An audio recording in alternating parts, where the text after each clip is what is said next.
name is Azadeh Rohanian Peri. I was born into a Bahai family in Shiraz. Before the revolution, Baha'is never had the freedom, but they never had much problem either with the government. It was very scary time when the revolution was happening, especially in 1979. They started burning the houses of the Baha'is in Iran. And one of my sister's house was burned. That morning, I remember you see the smoke in the air.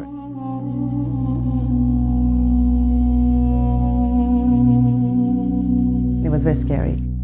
She and my another sister, they lost everything in the fire. Mr. Mahmoud Nejad, he converted to the Baha'i faith himself, and my father was the same. My dad never had a brother, and he never had either. So they become close friends, and they were sharing about how they became a Baha'i. And when he was his turn, he said, "Let me go home and bring Mona. I want Mona here when I'm sharing how I became a Baha'i." As he was sharing about how he became Baha'i, Mona was just pouring, crying so hard.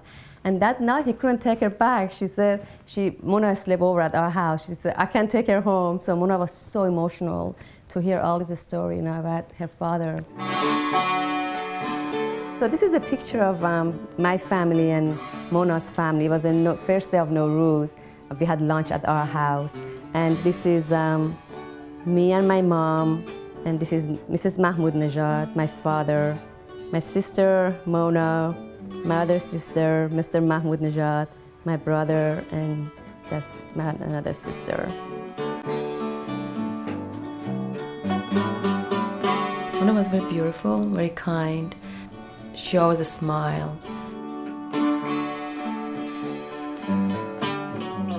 So on October 22nd of 1982, we heard that Mona and her father been arrested.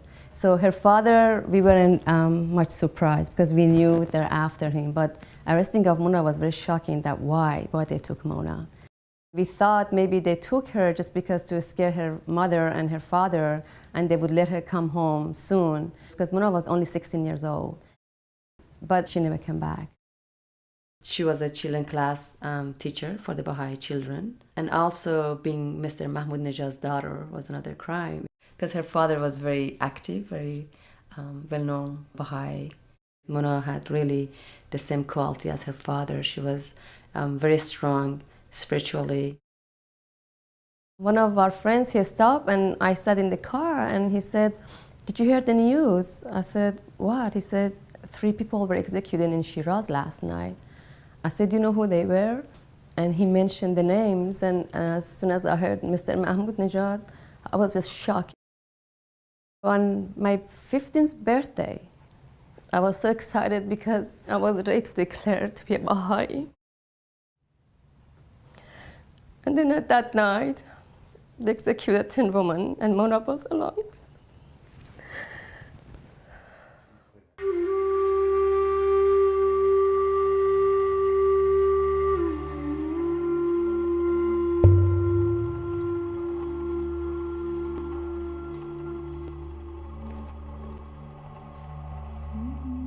In a way, I was relieved that they're not suffering anymore in the prison, and they're gone, and they're happy. But it was very painful to lose them. I learned from Mona to be a stronger Baha'i, because she has so much love for humanity and for their children, in the world.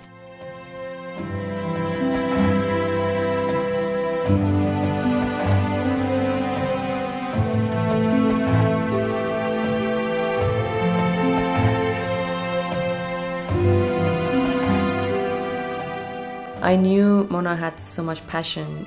She was very happy of being a children class teacher. And when I heard the reason she was executed was because she was teaching a children class, I decided to fulfill her dream. And since then, I'm teaching, children classes.